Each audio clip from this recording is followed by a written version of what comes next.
Hey everyone, how's it going? Before we get into this next part, if you haven't already, please be sure to go check out the last part, as it has a lot of vital information that's crucial to this part. For those of you that have already seen the previous part, prepare to get triggered again, because I promise you, there's going to be more stuff that happens in this next part. Without further ado, let's get into part 9 of What If Ash Was Born in Kalos. I hope you enjoy. We pick back up with Ash, fumbling over his words, as he again trying to apologize to this girl he has just bumped into, Serena. Serena again tells Ash that it's really not a problem. She understands that it was an accident. He doesn't need to make a big deal out of it, but she does inquire why he is at the Prism Tower. Ash says, "Oh, well I actually just finished my latest gym battle, and I got myself a badge," as he flashes the voltage badge towards her. Serena says, "Oh, so you're on the gym challenge, are you? That's very interesting." Ash, almost cutting her off, says, "So what about you? Are you here for a gym badge?" Serena just laughs.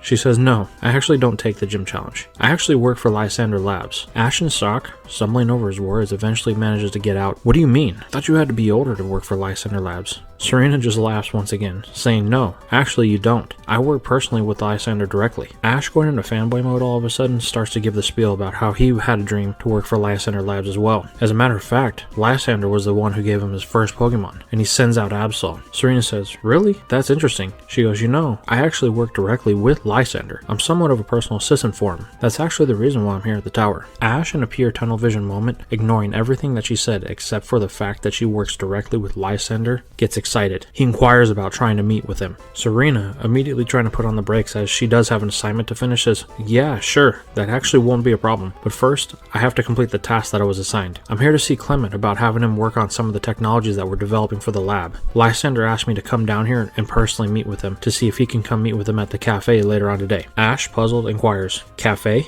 At this point, Alexa steps in. She says, "Yes, Ash, a cafe. Lysandre may be a well-known philanthropist for Lysandre Labs, but he does have other ventures. Like here in Lumio City, he has a world-famous cafe, and he often attends it. I've actually been there myself. The food is pretty good. We should go check it out." This gets Ash even more excited, as well as Absol, because we all know they both love a good meal, triggering Ash's rash attitude to immediately want to go do this now. Grant immediately chimes in, telling Ash, "Hey, don't you remember you just had a gym battle? I think you should have your Pokemon looked at first. There'll be time for food and everything like that later." Serena just giggles. She says, "Ash, how about this? Why don't you go to the Pokemon Center and get your Pokemon checked out? And then later on, I'll come by and I'll bring you over to the cafe with me, so that way you can meet with Lysandre personally." This statement does bring Ash back down to reality, even though he realizes that it's a harsh reality, and with a frown on his face, he says, "Okay." With that, the new friends part ways for the time being. Over at the Pokemon Center, Ash's Pokemon are finally healed up. While they're waiting for Serena to come and get them, Ash, Alexa, and Grant are trying to decide their next move. Grant says there's one gym to the north and one gym to the south of Lumio City, as well as 2 gyms to the east of Lumio City. Alexa chimes in at this point. She actually has a request that she's been holding off for a while. Ash asks her what it is. Alexa says she's been meaning to pay a visit to her sister, and her sister is actually the gym leader in Santalune City. This statement gets the attention of Ash and Grant. Ash says, "What do you mean your sister? How come you never told us?" Alexa says, "Well, I didn't really think it was that important until now, but there is something that I do need to talk to her about. So if you wouldn't mind, I would really like to head to Santalune City in order to catch up with her. It's somewhat of a personal matter, and it is kind of urgent." Ash actually has no problem with this, as he gets the chance to battle another gym leader, and he is looking to gather as many gym badges as possible. Grant actually doesn't have any objections to this either. After all, his orders from Looker are to stay as close to Ash as possible, so he's willing to go along with anything that Ash wants to go along with. So with the next stage of their plan set, now that's all left to do is just to wait for Serena to show up, which isn't long, although it does seem like an eternity to Ash, because he is hungry. When Serena eventually does finally get to the Pokemon Center, she apologizes for keeping them waiting. Her meeting with Clement actually ran a little bit longer than usual, as he was in his workshop tinkering with some of his inventions, and unfortunately, when he's in that mode, it's almost impossible to talk to him. Ash says, "No worries, but can we go now? I really want to try this food that you told me about." Serena again just laughs at Ash's mannerisms and tells him, "Sure, let's get going." With that, the group sets off. On the way, Serena pulls out her holocaster to phone ahead to Lysandre to let him know that she's bringing some guests by. Little did Ash know that this wasn't just a jaunt across the street. Lumio City is a massive city, and unfortunately sometimes to get from one side to the other, you have to actually get a ride in a taxi, which is exactly what happens. It ends up being about a 30-minute drive from the Pokemon Center that they were at, Ash complaining the entire time, except for when Serena stops to talk to him about his Pokemon. She's very curious about the other Pokemon that he has, considering Lysandre was the one to give him Absol. Ash's response to this is, "Well, how about a Pokemon battle?" Serena responds, "Battling isn't something that she normally does, but she does have Pokemon with her, so if that's the only way she'll get a chance to see Ash's Pokemon, she'd be more than happy to have a battle with him once they meet up with Lysandre." This has now got Ash all fired up. A gym badge, a battle, food,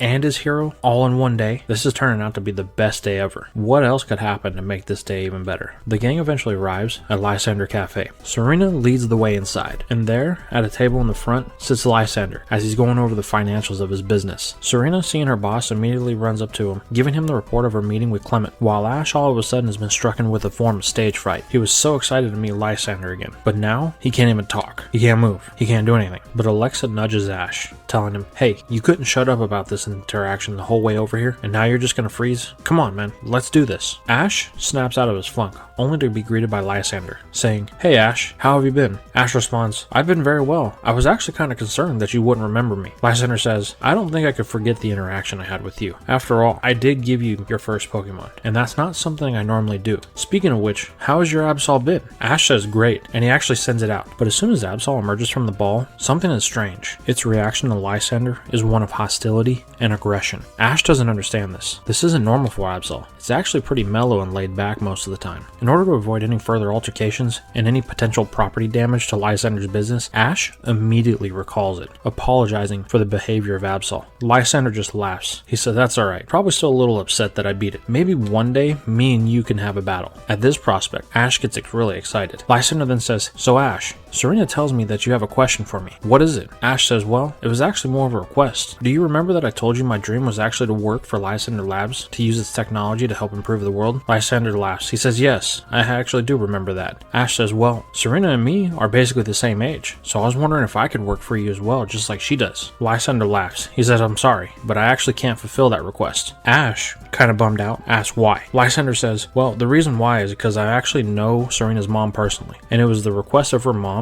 that I bring her on. I can't officially have her working with the technologies, but she does provide much valuable services as my personal assistant. And unfortunately, I don't need more than one personal assistant at this time. So I'm gonna have to decline your offer to come work for me. But don't worry, as you get older, you'll get that opportunity. But then, Lysander notices something on Ash's wrist. The Mega Ring and the Keystone given to him by Karina, his grandfather, back in Shalor City. Ash gets kind of bummed out even more. Lysander then says, hold on a sec, I might actually have a role for you after all. Ash immediately perks up. Lysander says, give me one moment. I have to go retrieve something from my back office. He then disappears behind the restaurant for what seems like an eternity to Ash. And then he reemerges with a box, and he presents him with an odd stone. Ash looks at it, and Lysander says, go on, take it. Ash, picking it up out of the box, says, what is it? Lysander says, this is what's known as a Mega Stone. I'm pretty sure you're familiar with those. Ash says, yeah, I actually am. I lost to Karina at the Shadowlord gym pretty quickly due to her Mega Lucario. Lysander laughs again, saying yeah, she's one of the toughest gym leaders in Kalos, and her Mega Lucario is not one to be taken lightly. Lysander then goes on to say, this is a gift that I have for you. You can pair this with Absol. It's what's known as an Absol Knight. It'll actually help you achieve Mega Evolution with it, once your bond is strong enough, of course. Ash says, really? You're just gonna give this to me? Lysander says yes, and I'm gonna tell you why. Part of the research that Lysander Labs does is on Mega Evolution.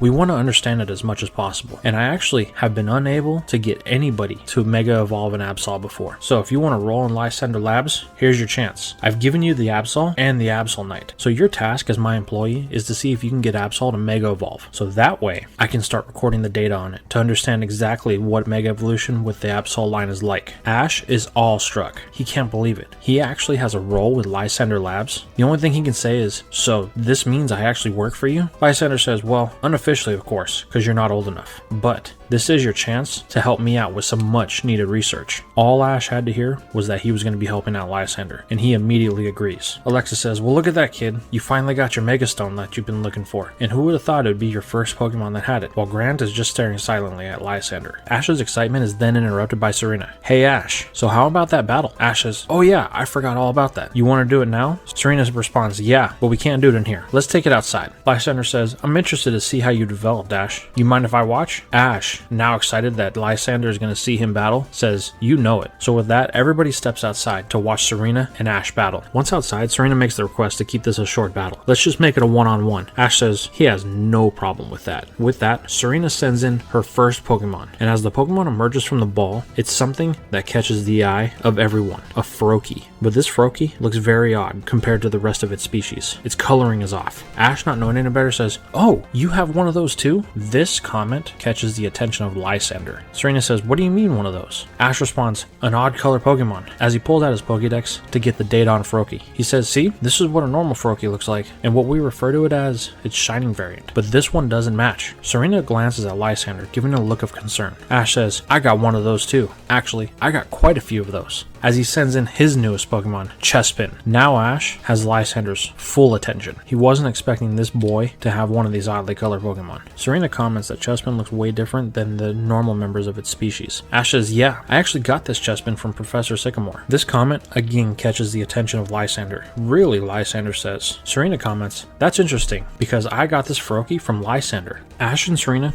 go on exchanging information about the Pokemon that they have. Lysander steps in saying he is deeply interested in seeing what these Pokemon can do, so why don't we save the talking for later? Ash is more than happy to oblige with this request, and the battle gets underway. You can see from the start of the battle that Serena and Froakie have had way more time with each other than Ash and Chespin. Ash and Chespin are okay battlers, and it does respond to his commands, but it's very apparent that Ash hasn't had it for that long, as its timing is off and its response is slow. While on the other hand, Froakie and Serena's timing is perfect. The two move in unison, in sync, kind of like they're of the same mind and body. This actually proves to get the better of Ash and Chespin, but Ash actually does have one thing working for him: his unusual battle style. Being able to adapt to a battle in a situation does catch Serena off guard a little bit, and Chespin is actually able to get in close, and Ash calls for a Dragon Breath from Chespin, which Froakie just takes at point blank range, but the attack seems like it has no effect on it, and Serena uses this to her advantage as she tells Froakie to use an Aerial Lace, hitting Chespin, knocking it out.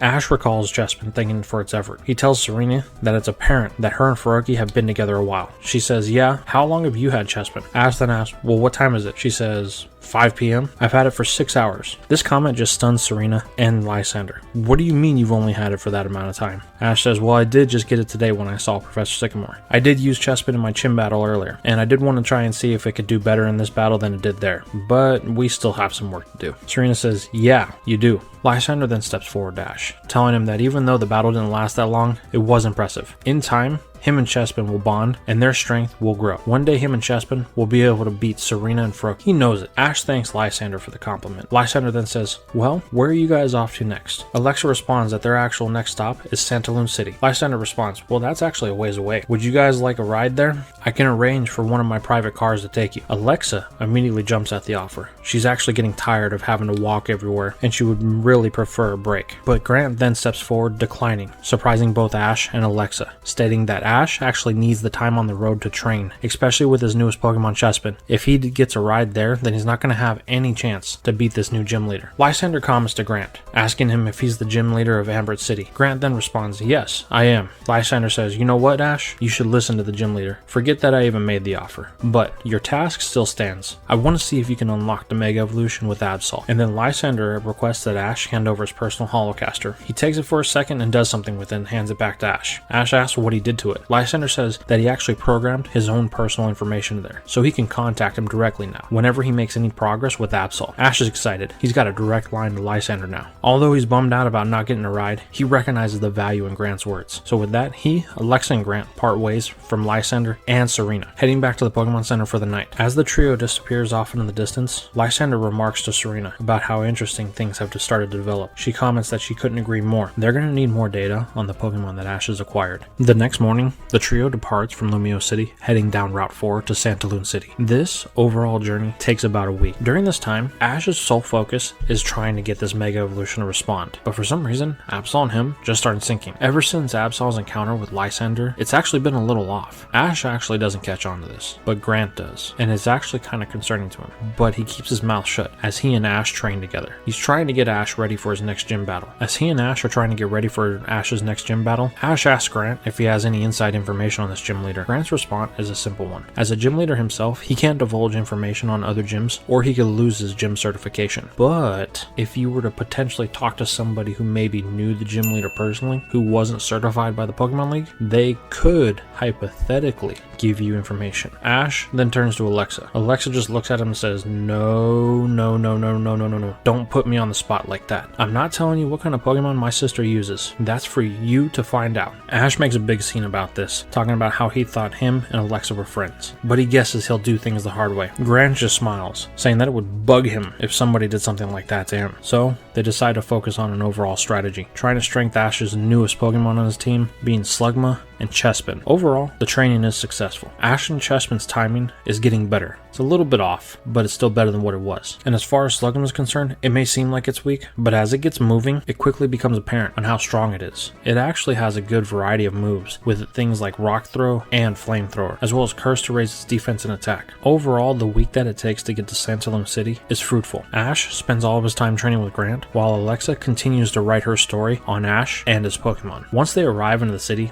the first place they head is the gym, as it is priority 1, because Alexa has something that she needs to talk about with her sister. Ash immediately tries to jump in with a gym battle, but Alexa scolds him, saying, "Hold on, let me at least talk to my sister first." So they head inside the gym, where Ash is introduced to Viola, the leader of the Santalum gym, and Alexa's younger sister. Viola is super excited to see her sister, as it has been a while, wondering what brings her to the gym. Alexa says, "Hey, listen sis, I need to talk to you about something. Do you have a moment?" Viola responds with, "Well, if any challengers show up, then I will have to stop." Ash immediately butted in, saying, "Well, I actually am here to challenge," trying to cut Alexa off, angering her in the process, because she knows that Ash knew that this was important. Viola responds, "Well, he is a challenger. By Pokemon League rules, I'm supposed to accept his challenge at the moment he lays it." Alexa, frustrated, says, "Yes, but I am family, and this is important." Viola responds with, "Come on sis, it's just a gym battle. It'll only take a little while. It can't wait until after it's done." Angry that Ash tried something like this, Alexa just gets quiet. Viola says, "Well, I guess that's a yes. So how about it, Ash? Are you ready right now?" Ash is excited that he's going to get to do his gym battle first. He responds with a yes. So they take their positions on the battlefield. Viola explains to Ash that this is going to be a 3-on-3 battle. Ash is more than happy with that, as Viola sends in her first Pokemon, a Surskit. Ash then uses a Pokédex to get some information on Surskit, realizing that it's a water bug type. This doesn't really help him. He doesn't know if she's a water type gym leader or a bug type gym leader, but the best thing he can do is to go with something that can provide a good battle. So with that, he decides to send in Clauncher. The battle gets started. Though Clauncher is a higher level Pokemon, it is outmatched by Surskit's speed. The little bug water Pokemon just speeds circles around it, and Clauncher is unable to keep up, moving its massive claw around trying to cause damage to it. Viola tells Ash that he's eventually going to have to make a move. Surskit can do this all day. Ash spends his time looking on, trying to track Surskit's movements, looking for any type of pattern. Its patterns seem very erratic, but after some time he begins to notice a slight pattern.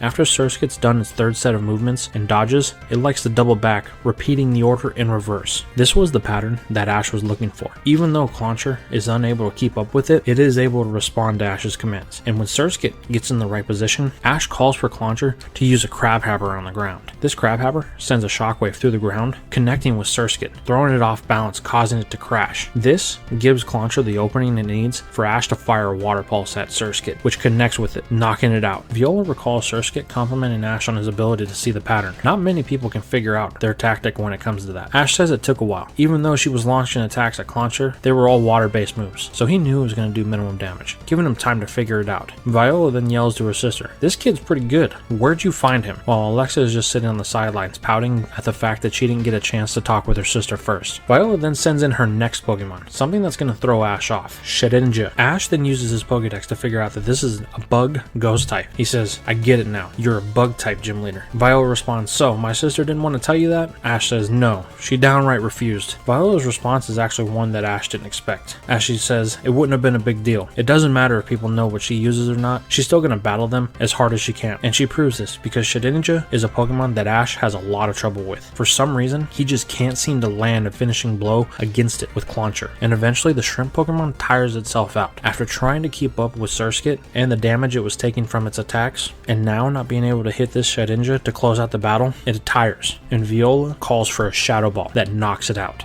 Ash then recalls Clauncher thanking it for the battle. He wonders to himself why Clauncher couldn't close out that battle. Viola interrupts his thoughts, almost like she's reading his mind. "So, you wonder why Shedinja couldn't be taken out by your Clauncher, are you?" Ash says, "No." Viola, knowing this is a lie, explains. Shedinja's ability is Wonder Guard. It's not going to take any damage unless it's from a super effective move. Ash says, "Super effective, huh? Alright, I think I got that." And he sends in Slugma. As Slugma emerges from the ball, you can tell that the Mon is kinda tired, but Ash isn't worried. Viola, on the other hand, does have a little bit of concern on her face, but she knows if Slugma can't hit Shedinja, then she doesn't have anything to worry about. The battle then starts, and Ash starts calling for flamethrowers that Slugma does fire, but they're moving very slow, allowing Shedinja Shedinja to easily dodge them. Viola comments on how Ash's Slugma is slow. He's not going to be able to win at that rate. Ash just smiles and says, "Don't worry, I know what I'm doing." Viola, not seeing any sense in his plan, just continues the assault as she calls for Shadow Balls to fire from a distance so Shedinja doesn't have to get in close. But what she doesn't know is Slugma is actually the type of Pokemon that starts to battle harder as it gets warmed up. As Ash hadn't used it today, it had cooled down a lot, so it was moving slower. But as the battle goes on and Slugma starts to warm, it's able to move faster, and eventually it's able to catch up with Shedinja. Even though it can't get in the air, it does keep firing the flamethrowers, and the flamethrowers are coming faster and faster. Shedinja is having a problem keeping up. Viola knows that she has to end this, so she calls for the move Infestation, which every turn causes damage to Slugma. But because Slugma is a fire type, this damage is minimal, and Ash still continues to push hard with it, just firing flamethrower after flamethrower. Viola is unsure what Ash's plan is, but she knows it has something to do with Slugma and using flamethrower. She orders Shedinja to stay at a distance, but the Bugmon is starting to tire, and it's having trouble getting away from Slugma's attacks. Unfortunately, it is outside of the range of the flamethrower, but as Shedinja is retreating, Ash then switches up his strategy and calls for a move that Slugma had learned during the week of training, Ancient Power, as giant rocks emerge above Slugma and they fire towards Shedinja. Shedinja doesn't have enough time to get out of the way, and it's caught in the Ancient Power, knocking it out. Viola responds with a, "I see what your strategy was. You were using the flamethrower as a diversionary tactic, trying to wear Shedinja down. Good job, Ash." Viola then turns to Alexa again, commenting on how Ash is actually a good trainer. But again, Alexa is still upset, pouting in the stands. Ash tells Viola that the match is over here. She should be giving her full attention to him, as he still has 2 Pokemon and she only has 1. He's feeling like this is going to be an easy win. Viola tells Ash that he's getting a little overconfident. Don't worry, she'll send out a challenge for him right now. As she says, "Vivillon, I choose you," as a giant butterfly emerges from a Pokeball. Ash uses his Pokédex to figure out what type of Pokemon this is, and it is a bug flying. Knowing that it's a bug type, Ash gets a little overconfident, thinking that he's got this in the bag. All he has to do is land a flamethrower or an Ancient Power, and he'll be able to take this thing down. He's sorely mistaken though, as Viola calls for a Hurricane, and as Vivillon flaps its gigantic wings, a whirlwind begins to envelop the battlefield, catching Slugma in it, sending it flying towards a wall, knocking it out in one fell swoop. Ash is in a stunned silence. He wasn't expecting it to be over that quick. This thing's entire battle strategy has to do with its wings. Ash recalls Slugma and apologizes for getting overconfident with it,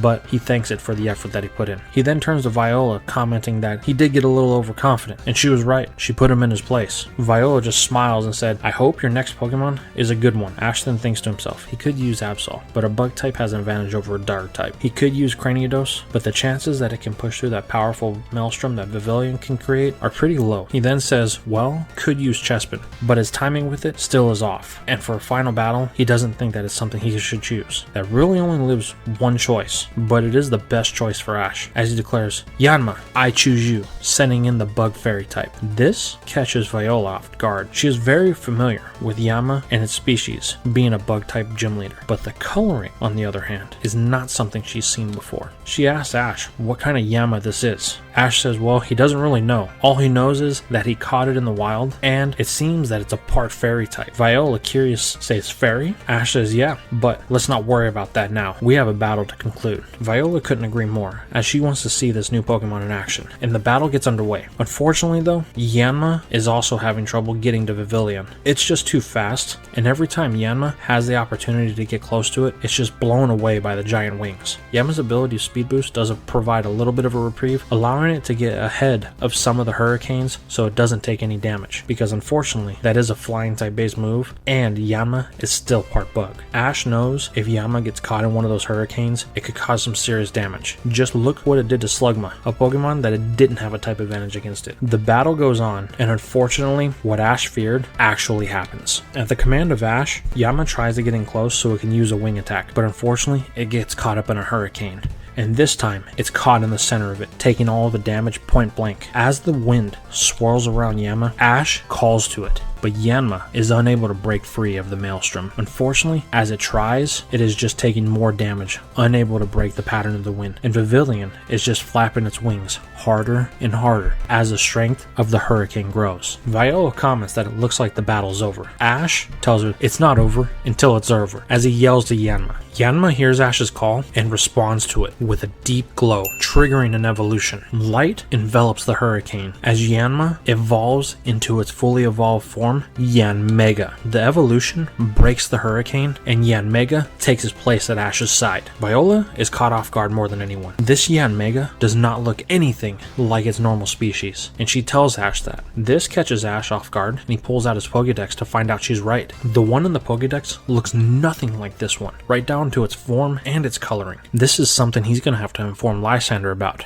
as Lysander wanted to know anything and everything he could about Ash's Pokemon and the Mega Evolution. But he can't worry about that right now, as he has a battle to focus on. But then he learns from his Pokédex that Yanmega learned a new move, and Ash is familiar with this move from his training with Slugma, and he calls for it. Ancient Power. Rocks start to rotate around Yanmega as it rushes in toward Vivillon. Viola goes on the defensive, but unfortunately, the evolution has increased Yanmega's speed far past that of what Yama's was, and the Ancient Power connects, knocking Vivillon back. It's not enough to end the battle, but it is enough to cause damage to where Vivillon is feeling and is now hurt. This new development has caught Viola off guard. She has no idea how to handle this new type of bug Pokemon, and she is supposed to be this type specialist. She now has to think on her feet. So in response, she tries to keep her distance and she calls for a Signal Beam. But Ash, being his ever innovative self on the battlefield, tells Yanmega to use the Ancient Power as a shield, rotating it around its body. And it does just that. It's able to deflect the Signal Beam and get in for a second Ancient Power, which is enough to close the match out, earning him the Bug Badge. Ash is super excited. For a while there, it looked like he was actually going to lose, but when Yanma evolved into Yanmega, it gave him just the edge it needed to take out Viola. Viola then approaches Ash, presenting him with the Bug Badge, telling him that she had a wonderful battle. This new Yanmega species is something very intriguing to her. If he wouldn't mind, she would actually like to photograph it so she can study the photographs more to get more intel on it. Ash actually doesn't mind this, but he does think that Viola needs to talk to her sister first, because she looks pretty angry, as Alexa is over in the stands fuming. All the while, Grant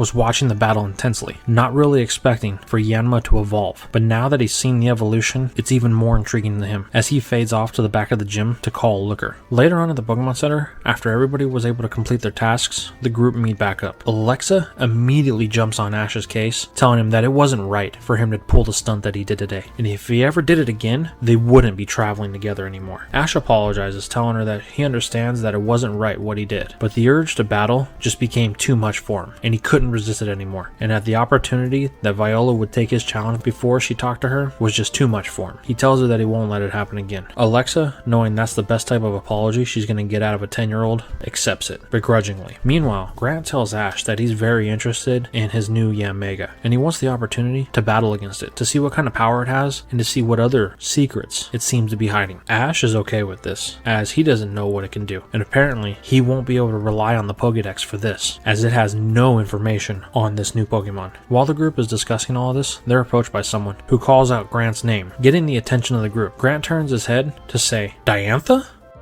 And that's all we have for part 9 of What If Ash Was Born in Kalos. How do you guys feel about Serena having a Feroki? And what type do you think Feroki is? And also, how do you feel about Serena working directly with Lysander? And let's not forget, how do you guys feel about the new Kalosian Yanmega? Let me know in the comments down below.